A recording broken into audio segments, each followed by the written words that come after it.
Hello everyone, welcome to the channel your math notebook. आज की video में हम बात करेंगे टाइम एंड वर्क। ये मैथमेटिक्स का बहुत इम्पोर्टेंट और स्कोरिंग चैप्टर होता है। टाइम एंड वर्क एक ऐसा टॉपिक है जो स्कूल एग्ज़ाम्स, ओलंपियाड्स और कॉम्पिटिटिव एग्ज़ाम्स में बार बार पूछा जाता है। इस वीडियो के बाद ये चैप्टर आपको बहुत ईजी लगेगा। चलिए शुरू करते हैं। Why study time and work? सबसे पहले समझते हैं कि टाइम और वर्क इम्पोर्टेंट क्यों है। ये टॉपिक लॉजिक, रेशियो और फ्रैक्शंस पर बेस्ड होता है। इतनी सारी चीज़ें इन्वॉल्व होती हैं। अगर कंसेप्ट आपको समझ आ जाए तो आप इजीली सॉल्व कर पाते हैं। दूसरा, रियल वर्ल्ड एप्लीकेशन। टाइम और वर्क एग्जाम में नहीं, रियल लाइफ में भी यूज़ होता है। जैसे workers building a house, pipe filling और emptying tank, machine producing goods, team projects, deadlines, हर जगह हम इसे यूज़ करते हैं। अब इन तीन इम्पॉर्टेंट टर्म्स को समझ लेते हैं हम पहले।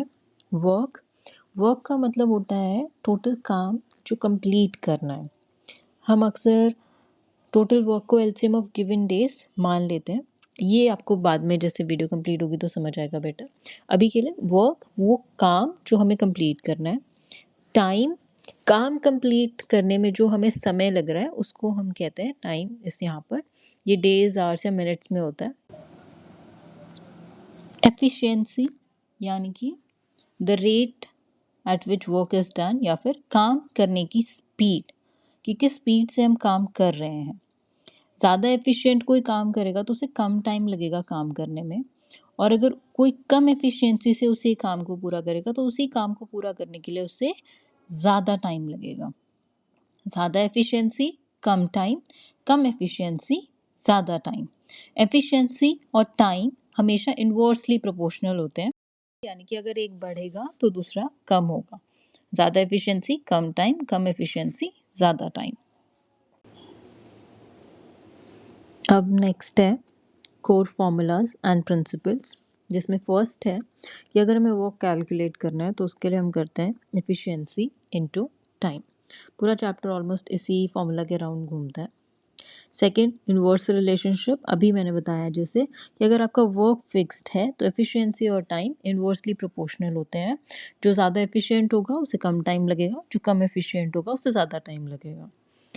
Next is one persons work. कि सपोज अगर आपको कोई ए पर्सन दिया है जो कह रहा है कि उसने एक काम एक्स डेज में पूरा किया, तो उसने वन डे में कितना काम किया होगा, तो वो होता है 1/x। जैसे कि अगर 10 डेज लगे ए को काम पूरा करने में, तो वन डे में वो कितना काम करेगा, 1/10। 10 यानी कि वो टोटल डेज जिसने उसमें काम पूरा किया था। अब नेक्स्ट बात करते हैं जहाँ पे दो या दो से ज़्यादा लोग एक साथ काम कर रहे होते हैं। सबसे पहले when two persons are working together. Suppose हम ये मानकर चलते हैं कि ए को एक्स डेज लगते हैं काम पूरा करने में, बी को वाई डेज लगते हैं काम पूरा करने में। तो जो ए है वो एक दिन में कितना काम करेगा, 1/x, बी 1/y। तो इनका कंबाइंड वर्क एक दिन का कितना होगा, 1/x प्लस 1/y। और अगर टाइम निकालना होगा तो 1/देयर एफिशिएंसी, वो हम करके निकाल लेंगे। सेकंड, अगर दो से ज़्यादा लोग हैं, 3 हैं, 4 हैं, जितने भी हैं, उसमें हम सबका पहले इंडिविजुअल निकाल लेंगे कि एक दिन में इंडिविजुअली वो कितना काम कर रहे हैं, और उस सबको हम प्लस कर लेंगे, और फिर टोटल टाइम निकालने के लिए 1/टोटल एफिशिएंसी कर लेंगे। अब एफिशिएंसी रेशियो या टाइम रेशियो की हम बात करते हैं, तो जैसा हमने पहले डिस्कस किया, एफिशिएंसी और टाइम दोनों ही इन्वर्सली प्रोपोर्शनल है। इन्वर्सली प्रोपोर्शनल यानी एफिशिएंसी अगर ज़्यादा है तो टाइम कम होगा, और टाइम ज़्यादा है तो एफिशिएंसी कम होगी। अब जैसे आपको रेशियोज निकालने होते हैं, किसी भी क्वेश्चन में दिया होता है, तो जो अगर आपको टाइम दिया है कि जो दो पर्सन्स हैं वो किस टाइम में वो कंप्लीट कर रहे हैं, तो आप उसको इन्वर्ट करके एफिशिएंसी रेशियो निकाल सकते हैं। और एफिशिएंसी रेशियो दिया है तो उसको इन्वर्ट करके आप टाइम रेशियो निकाल सकते हैं। फॉर एग्जाम्पल, जैसे यहाँ पे दिया है कि पर्सन ए 10 डेज लेता है और पर्सन बी 20 डेज लेता है किसी काम को पूरा करने के लिए। अब यहाँ पे हमें क्या दिया है, यहाँ पे हमें टाइम दिया है, that in how much time they are completing their work. और अगर फिर हमें एफिशिएंसी रेशियो निकालना है तो हम उसको इन्वर्ट करेंगे, तो टाइम का रेशियो क्या होगा, 10/20। अब इसका ऑपोजिट हो जाएगा 20/10, इनवर्स अगर हम करेंगे तो वो हो जाएगा 20/10।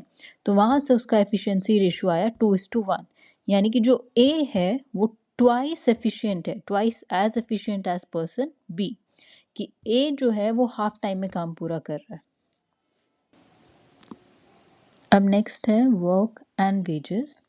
वेजेस हमेशा वर्क के प्रोपोर्शन में मिलती हैं, ज़्यादा काम ज़्यादा वेजेस, कम काम कम वेज। अब अगर ए और बी दोनों ही 10 डेज के लिए काम कर रहे हैं, अब ए ट्वाइस एफिशिएंट था बी के, तो ए को ज़्यादा वेज मिलेगी as compare to B for the same time of the work. Next is the LCM method. Yes, the next is LCM method. हम हमारी कैलकुलेशंस को ईजी करने के लिए LCM मेथड का यूज़ करते हैं। ये एग्ज़ाम फ्रेंडली मेथड है और फ्रैक्शन से बचाता है, ताकि हमारी जो कैलकुलेशन है वो इजीली हम कर पाएँ और जल्दी से कंप्लीट कर पाएँ। डिनोमिनेटर्स और न्यूमरेटर्स में वर्क करने की जगह अगर हमारे पास होल नंबर्स होंगे वर्क करने के लिए तो ईजी हो जाएगा। फ्रैक्शन एलिमिनेट हो जाता है, कैलकुलेशन ईजी हो जाता है और एग्ज़ाम के उससे स्कोरिंग होता है। नेक्स्ट कि कैसे करना है। आपको जो भी गिवन डेज हैं उनका एलसीएम लो और उससे टोटल वर्क समझ लो कि आपको 10 डेज 20 डेज 30 डेज जितने भी डेज दिए थे उतने नंबर ऑफ डेज को आप एलसीएम निकालो, उसको टोटल वर्क समझो। फिर सेकंड इंडिविजुअल डेली वर्क निकालते हैं। थर्ड में एफिशिएंसी को ऐड करते हैं और नेक्स्ट हम total work divided by the combined efficiency, and that's how our example works. For example A ने 10 डेज में काम किया, बी ने 15 डेज में किया, तो अगर दोनों साथ में काम करेंगे तो कितना काम करेंगे। तो एलसीएम लिया हमने दोनों के डेज का 10 और 15, एलसीएम आया 30। टोटल वर्क हमने एज्यूम कर लिया 30 यूनिट्स। ए का 1 डे वर्क होगा 30 डिवाइडेड बाय 10, बी का 1 डे वर्क होगा 30 divided by 15। So A is working 3 units a day, B is working 2 units a day. Combine कितना करेंगे 3 + 2 दैट इज 5। टाइम कितना लगेगा 30, total work divided bye 5 which is 6 days. Now we have some special problems to discuss on. Partial work problems, यानी कि अलग अलग stages में काम हो रहा है कि सपोज ए ने कुछ काम किया, then he left, then the B completed the rest. तो यहाँ पर हम क्या करते हैं, जितने डेज ए ने काम किया उतनी उसकी एफिशिएंसी प्लस जितने दिन बाकी बी को काम करना है उसकी एफिशिएंसी को ऐड करके टोटल डेज निकाल सकते हैं। वर्क को बेसिकली पार्ट्स में तोड़कर सॉल्व करते हैं। Then next we have alternate days, कि सपोज फर्स्ट डे ए काम कर रहा है, नेक्स्ट डे बी काम कर रहा है, फिर ए फिर बी, मतलब एक साइकिल में वर्क हो रहा है कि फर्स्ट डे ए ने काम किया, नेक्स्ट डे बी ने काम किया। तो टोटल क्या करेंगे, हम एक साइकिल का वर्क निकालेंगे और फिर हम टोटल साइकिल्स काउंट कर लेंगे जिसमें वो वर्क कंप्लीट हो रहा है। जैसे यहाँ पे एग्जांपल में दिया है कि ए को 6 डेज लगते हैं, बी को 12 डेज लगते हैं। तो अगर वो ऑल्टरनेट डेज पे काम कर रहे हैं स्टार्टिंग विद ए, तो टोटल टाइम निकालना है। टोटल वर्क कितना होगा, एलसीएम ले लो पहले तो 6 और 12 का। टोटल टाइम हमने एज्यूम कर लिया 12, टोटल वर्क हमने एज्यूम कर लिया 12 यूनिट्स। ए का एक दिन का वर्क 12/6, बी का 12/12, तो ए के लिए 2 यूनिट्स, बी के लिए 1 यूनिट। अब first day A is working, second day B is working, in this cycle दोनों ने कितना काम पूरा किया 3 यूनिट्स। तो अगर ये 4 साइकिल्स करेंगे यानी कि 8 डेज, तो कितना काम हो जाएगा 12 units. So our answer for the question कि कितने डेज उन्हें लग रहे हैं, it is 8 days. Next is leaving and joining. कोई वर्कर बीच में लीव करके चले गया या कोई बीच में आकर ज्वाइन कर लेता है, बिफोर और आफ्टर दोनों के वर्क को हम अलग अलग सॉल्व करेंगे। जैसे यहाँ पे एग्जाम्पल में दिया है, A and B together finish works in 12 days. After 4 days B leaves, A finishes remaining work in 8 days। Find the time taken by B alone. अब क्या हुआ, पहले इसमें एलसीएम लेंगे टोटल वर्क निकालने के लिए ताकि हमारी कैलकुलेशंस इजी हो जाए। एलसीएम किसका 12, 4 और 8 का, इन तीनों नंबर्स का एलसीएम आएगा 24 यूनिट्स। तो टोटल काम हमने एज्यूम कर लिया 24 यूनिट्स। अब 4 days दोनों ने एक साथ काम किया तो कितना काम हुआ 8 यूनिट्स। अब जो बाकी 24 में से 8 यूनिट काम होने के बाद 16 यूनिट्स का काम था, वो किसने पूरा किया? ए ने फिनिश किया। कितने डेज में? 8 डेज में। तो ए ने कितना काम किया? 2 units a day. So A plus B is 4 units a day initially, giving B is equals to 2 units a day. Therefore, B alone takes 12 days to complete the work. Next, we'll be having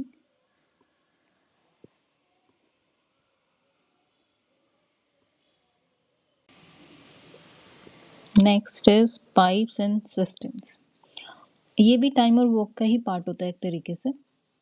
इसमें क्या होता है, हम लोगों को जैसे दिया होता है कि एक पाइप किसी टैंक को इतने टाइम में फिल कर रहा है, या एक पाइप इसी उस टैंक को इतनी देर में एम्प्टी कर रहा है, खाली कर रहा है. तो वो हम कैसे कैलकुलेट करते हैं कि कितनी देर में हमारा टैंक फुल हो जाएगा या कितनी देर में हमारा टैंक खाली हो जाएगा. तो यहाँ पे क्या होता है, जो पाइप फिलिंग पाइप होता है वो हमारा पॉजिटिव वर्क होता है, और जो एम्प्टिंग पाइप होता है वो हमारा नेगेटिव वर्क होता है. तो जब भी हम टोटल वर्क निकालते हैं तो वो पाइप जो उस टैंक को फिल कर रहा है उसको हम पॉजिटिव लेकर चलते हैं, और जो पाइप उसे खाली कर रहा है उसको हम नेगेटिव लेकर चलते हैं. बस यही एक इम्पॉर्टेंट पॉइंट होता है इसमें कि जो एम्प्टिंग पाइप है उसकी एफिशिएंसी हमेशा माइनस करनी होती है नेट इफेक्ट में, और हमारा क्वेश्चन फिर इजीली सॉल्व हो जाता है. Net effect when multiple pipes are working, तो आपको उसी को ध्यान में रखते हुए कैलकुलेट करना है. जो फिल कर रहा है दैट इज पॉजिटिव, जो एम्प्टी कर रहा है that is negative. For example, pipe fills a tank in 10 hours, other empties in 15 hours. So अगर दोनों एक साथ ओपन है तो कितनी देर लगेगी? सबसे पहले कैलकुलेशन ईजी करेंगे, एलसीएम लेंगे 10 और 15 that is 30 unit, total work is 30 units. अब जो फिल कर रहा है दैट इज पॉजिटिव 3 यूनिट्स, जो एम्प्टी कर रहा है दैट इज नेगेटिव 2 यूनिट्स. तो टोटल वर्क कितना होगा? 3 यूनिट्स माइनस 2 यूनिट 1 यूनिट, यानी कि 1 यूनिट वर्क हो रहा है पर आवर में. अब हमें क्या करना है? Total work 30 units, so 30 divided by 1 is 30. So it will take 30 hours उसको कम्प्लीटली फिल होने में, अगर हमारे दोनों पाइप्स ओपन है. यहाँ पे ध्यान क्या रखना है कि जो नेट वर्क है फिलिंग माइनस एम्प्टिंग. और ये आ गया हमारा last page. Okay, common mistakes जो हमें अवॉइड करनी है. सबसे पहले तो हमें इस चीज़ का ध्यान रखना है कि हमें टाइम वैल्यूज़ को डायरेक्टली ऐड नहीं करना होता, हमें एफिशिएंसी को ऐड करना होता है. यानी आपको उसको इन्वर्स करना पड़ेगा और तब आप उसे ऐड कर सकते हो. एफिशिएंसी डिफरेंसेस इग्नोर नहीं करने. सबसे आसान है एलसीएम मेथड यूज़ करना, जिससे आपका फ्रैक्शन एरर नहीं आएगा. और जब भी आप पाइप्स वाले क्वेश्चन सॉल्व करते हैं तो वहाँ पे एम्प्टी जब हो रहा है तो आपकी एफिशिएंसी माइनस होती है. इन चीज़ों का ध्यान रखना है. कुछ फॉर्मूलाज जो 1 डे वर्क है 1 upon by the number of days they are completing the work in. जो जब हमें एक साथ काम करना है तो सम लेना है, एफिशिएंसी टाइम के इन्वर्स होती है, और एलसीएम टोटल डेज का लेना है ताकि हमारा कैलकुलेशंस इजी हो जाए. एक प्रैक्टिस क्वेश्चन है कि A can do a work in 12 days, B can do it in 18 days. How will they take in working together? क्या करेंगे? दोनों का एलसीएम लेंगे, इंडिविजुअल वर्क कैलकुलेट करके ऐड कर देंगे, और फिर जो टोटल वर्क आएगा उसको डिवाइड करके एफिशिएंसी निकाल लेंगे. You may solve it and tell me the answers in the comment sections.